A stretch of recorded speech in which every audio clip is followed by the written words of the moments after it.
Hello there, and welcome to another episode of Muscle for Life. I'm your host, Mike Matthews. Thank you for joining me today to listen to another installment of the Best of Muscle for Life. Now, what is that? Well, some people, my favorite people, they listen to most or even all of my podcasts, but my analytics tell me that while many listeners tune in on a regular basis, they don't catch every episode.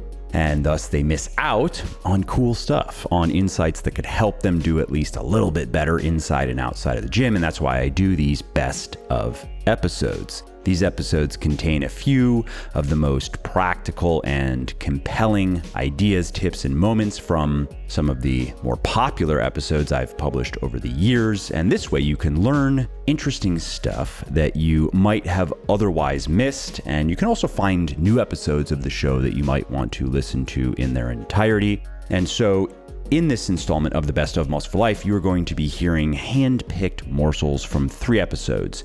The first is an interview I did with a guy named Jake, who gained 20 pounds of muscle on my Bigger, Leaner, Stronger program. And a lot of people really enjoyed his story and found it helpful in their own journeys. And then we're going to be talking about hip flexors. The next episode featured is a monologue called Why Your Hip Flexors Are So Tight and What to Do About It. And then the last episode featured in this episode is another monologue that I recorded called Are You a Fox or a Hedgehog? Before we get to it, how many calories should you eat to reach your fitness goals faster? What about your macros? What types of food should you eat, and how many meals should you eat every day? Well, I created a free 60-second diet quiz that'll answer those questions for you and others, including how much alcohol you should drink, whether you should eat more fatty fish to get enough omega-3 fatty acids, what supplements are worth taking and why, and more. To take the quiz and get your free personalized diet plan, go to muscleforlife.show/diet quiz, muscleforlife.show/diet quiz now. Answer the questions and learn what you need to do in the kitchen to lose fat, build muscle, and get healthy. All right, so let's start with the interview I did with Jake, who gained 20 pounds of muscle on my Bigger, Leaner, Stronger program. In the spring of 2014, after a few years of just sort of bullshitting my way through it, I think I discovered you. I think you had done an interview with Greg O'Gallagher or one of those guys. I saw it was you came up on YouTube, and I remember watching some of those, and then I saw some of your own video. I think you had just started doing your podcast. So I started listening to some of your episodes early on. I saw BLS on Amazon. It was $12 or something. I was like, well, I mean, if nothing else, it's worth checking out. And right about that same time, I had the space at my house. So I bought and installed a home gym, one of those, the bench set that is adjustable with the squat rack thing on the back. I bought that and a barbell off of a guy on Craigslist, got a few hundred pounds in weights. I read BLS, probably in a week or two, and started immediately just implementing not only the nutritional stuff, basically rewiring my brain as to how to lift, because it was completely alien to everything I'd done up to that point, because I was actually still traveling, working on the road during that time. I had to get really creative with my meals. How did you make that work? What were some of the little tips you can share with people who travel? It's a question I get fairly often, so... Yeah, it depends. It was gross at one point. I remember I was staying in some hotel rooms, and I remembered I would go and buy a George Foreman, and you maybe cook your chicken breast or whatever. Trying to do that stuff got exhausting. I quit doing this job a few years ago. In the last place that I stayed, what I did was I just stayed in a suite. I found a cool little old school hotel and suites type place that had a kitchenette. Just got asked for a pot and a pan, and I would just go to the store and just cook my own meals, make meal prep, or some version of that. Yeah. Maybe buy rice and stuff to make vegetables or a salad or whatever, and then just buy some lean proteins to last me for a handful of days, and then protein powder. Sometimes I'll grab rotisserie chicken because then you don't have to cook it; it's already cooked. If you can just keep it cool. Yeah, I've done that too, and then do that, and then I'm not a big fan of deli meats, but I've done that too, and then stick to that and protein powder. Try to keep carbs easy as I can. I would buy Cliff bars or Quest bars just as something else to munch on. I started going after a bachelor's in health sciences By the time I enrolled and I started taking these classes, I was just kind of cruising through them because a lot of this information I had sort of already learned from reading all of your books and watching your Q&As. I was already sort of a nerd kind of cruising through like PubMed and other, like other websites that were open to the public. I was like reading up on research studies all about nutrition and diet and, the workouts and stuff. So within the span of a few years, I went from being a guy that was sort of doing the workouts that were on bodybuilding.com and not having no idea what a calorie was or what a carbohydrate really was or any of that stuff to being an informed individual who people come to me now all the time asking me for advice or on how to lose weight or how to build muscle. And I always tell them unequivocally, I say, well, you could sit down with me and listen to me ramble for 2 hours, or I could just tell you to buy this guy's book. Just so for people wondering, so you started this journey somewhere in the mid 150s, I guess somewhere around 14% body fat or so, give or take. And then where are you at now? Yeah, so very ectomorphic biotype. In the last handful of years, I've done 2 proper like bulk and cut cycles. The first one where I was bulking, like where I mentioned earlier when I was still on the road traveling a lot, I was probably on some of those days still more at a maintenance level. My calories were still kind of tapered to the lower end, like in a slight surplus on those days. Got back home. I remember that first cut, I went pretty hard on it. I was doing fasted training I think you would just come out with like Forge. So I was like using Phoenix and Forge, trying to quickly burn the fat, which I did. During that time, I was walking around in like the mid 170s, and I would cut and maybe get down to like around 170 or like the high 160s. And then the following year, I went really hard on my bulk, not like in the so-called dirty bulk kind of way. I wasn't eating like frozen pizzas for every meal or anything, but I was really going hard on like my carbohydrate intake, eating probably 3,500 calories plus a day. That's good. I mean, standard. Yeah, but training, 4 to 5 days a week, hitting got my highest numbers during that point. And then the following spring/summer, I cut down again, got back down to the 170s. And during this entire time, like this was several years where I was also doing like intermittent fasting most of the time. And I was using like a workout app, tracking all my calories, really watching every little thing that I was doing.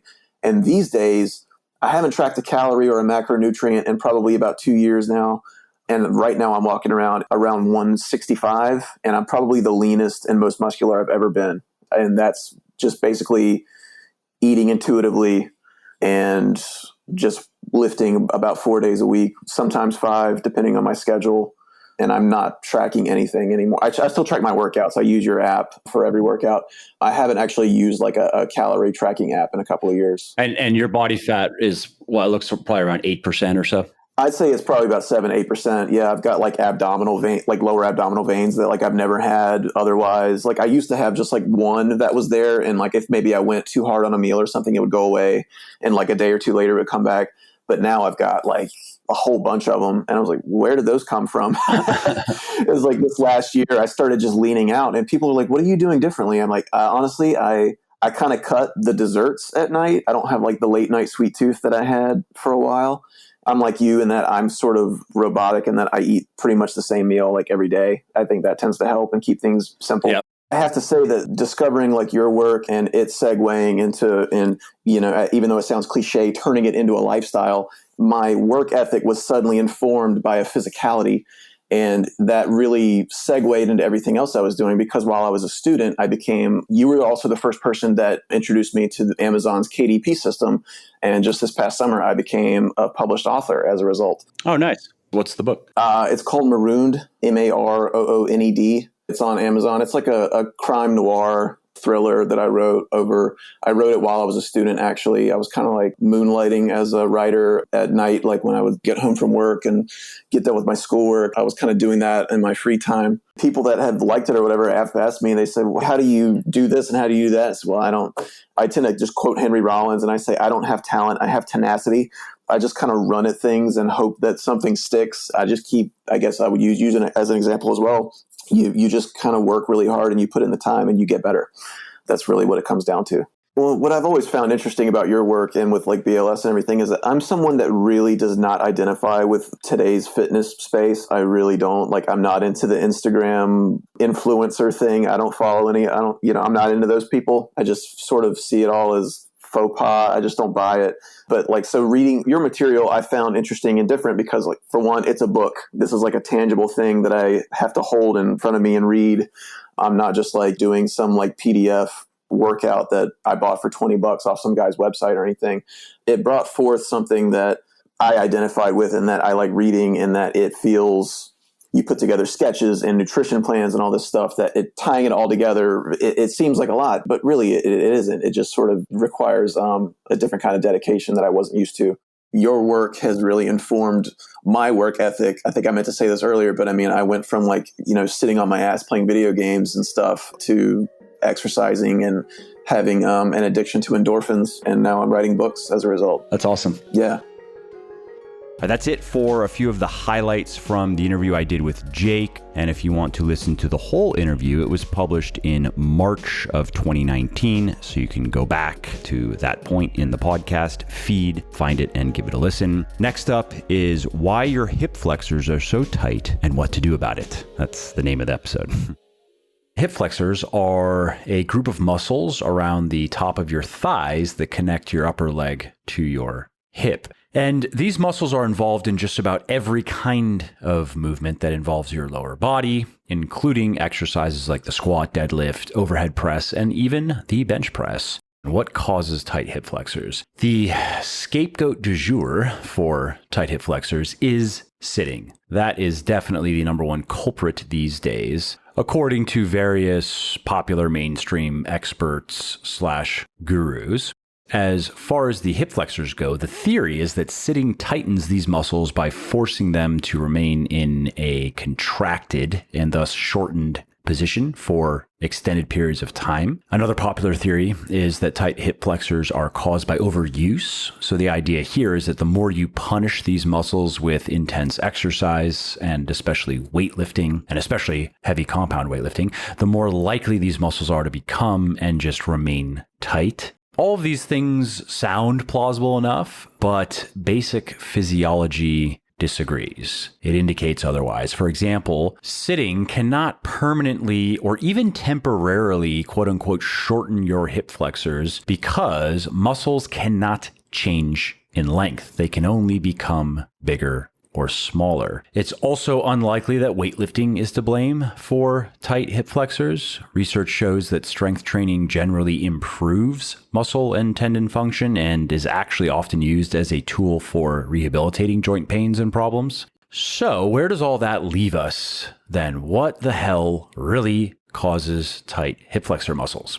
Well, as you've probably guessed by now, we haven't quite figured it out yet. Muscle pain and muscle tightness are rather mysterious phenomena, and many of the things that have been long assumed to produce them have been debunked. The good news, though, is you don't have to suffer through life with the condition of incurable shitty hip flexors while science tries to sort the whole mess out.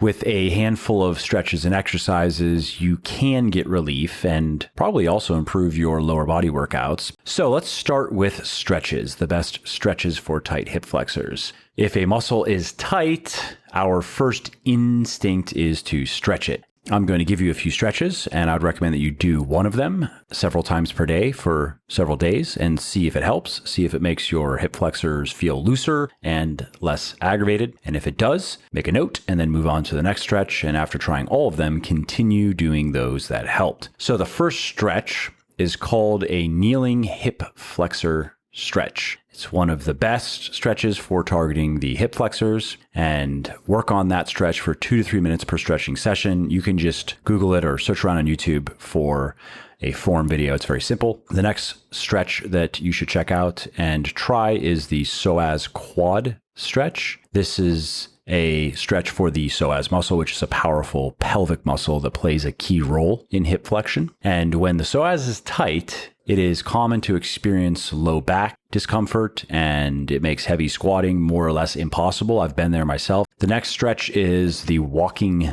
knee hug, it's called. It's another simple but effective hip flexor stretch that might help loosen up your hips.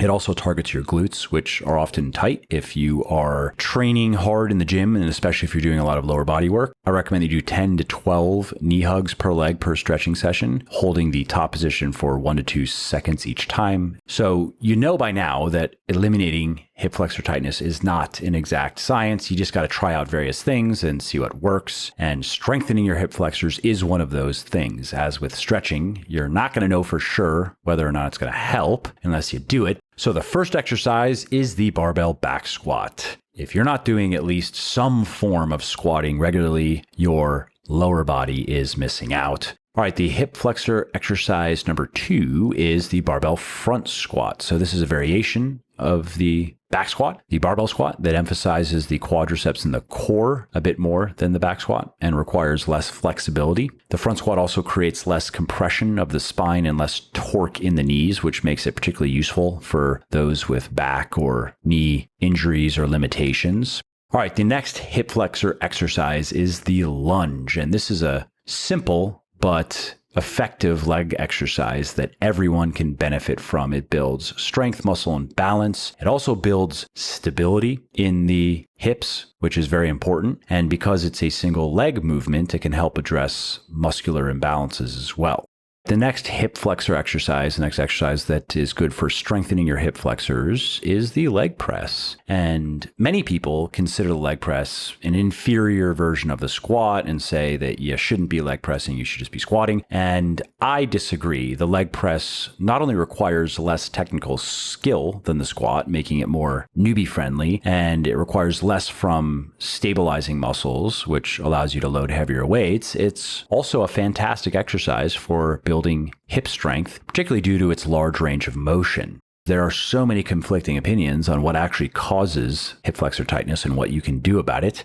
Fortunately, you can likely get relief by following the simple plan outlined in this podcast, which is do one stretch several times per day for several days and note if it helped. Do the same with the rest of the stretches and keep doing those regularly that did help. And then do exercises that strengthen your hip flexors. And if you want an added bonus, check out that article that I wrote on my little yoga routine, because there's some good lower body stuff in there that could help as well. Again, Google Muscle for Life Yoga and it'll come up.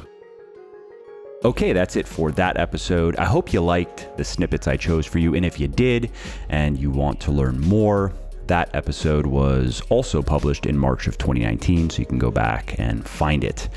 Last up is another monologue. Are you a fox or a hedgehog? Would you consider yourself a fox or a hedgehog? What's the difference? What am I talking about? Well, Jim Collins wrote about this in his best-selling book, Good to Great, which I highly recommend if you are an entrepreneur and you have not read it yet. And the metaphor is based on the famous essay, The Hedgehog and the Fox, written by Isaiah Berlin. In it, he divided the world into hedgehogs and foxes based upon an ancient Greek parable. The fox knows many things, but the hedgehog knows one big thing. The fox is crafty and resourceful. When he wants to go hunting for the hedgehog, he tries to think of many different plans. Dig into the burrow, lie in ambush, and attack when the hedgehog comes out, and so forth. But he can't focus on one strategy. He is scattered and he chases many trails at once. The hedgehog, however, knows one thing and can do it very well. When the fox comes to eat him, he rolls up in a tight, spiky ball, and all the fox gets is a bloody nose. Yet the fox tries again and again, hatching new, unusual methods of attack he just doesn't learn. So the fox is the person who starts the trendy diet or exercise program only to quit after 3 weeks in favor of some new, better plan or fad. In business, the fox is so busy trying to juggle all of his ideas and all of his excitement to start something new and promising that he just has no time to really understand what he's doing and get down to the hard, uncomfortable work that most people don't want to do. In short, the fox simply treads water. And the foxes of the world rarely succeed. The lion's share of success and wealth belong to the hedgehogs, the people who focused on one thing and became a true specialist at it. So let's break this hedgehog concept down a bit. So here's how Collins explains it. He says that it's based on 3 circles, all the same size and equally important. So we have a Venn diagram here. And they intersect, and that combined middle is where the magic happens. That's the sweet spot, right? So circle 1 involves what you can be best at. It's not a goal or a strategy or plan, and it's not just a core competency. It's the place where you can really shine. And it's determined by your personality, your interests, and your purposes. Okay, circle 2 is the economic part of the equation. All very successful people I know were very smart with choosing endeavors that can provide a lot of cash flow. And a lot of very unsuccessful people that I know chose things that simply were not economically viable. Nobody was ever going to pay them a lot of money for what it is they were pouring all of their time into. Bad choice. That'd be a bad circle 2. Good circle 2 is something that is established commercially, that you can make a lot of money with. Circle 3 is what ignites your passion. This is similar to circle 1, but circle 1 is more the logical side of things, looking at yourself and what you know about yourself, what could you be very good at? And circle 3 is more the emotional side of things, what makes you really feel something. Now, many people would say you have to find what makes you passionate. I don't entirely agree with that. I think you need to find something that you are curious about and then cultivate passion by applying yourself. Because let's face it, nobody's passionate about something that they're not good at, which of course, in the beginning of anything, you are not good at it and you don't know much about it. It's hard to be passionate about it. But in time, if you take something you are curious about, you are drawn toward, and you pour a lot of your time and effort into it to develop skill and develop knowledge, that can turn into passion. So your hedgehog concept lies in the intersection of these 3 circles. If you can live your life in the middle of them, then you have it made. You'll be doing something that you truly can excel in, that you are passionate about, and that can make you great money. Alrighty, well, that gives you an idea of the gist of that episode. And if you want to go listen to the whole thing, it was published in May of 2018.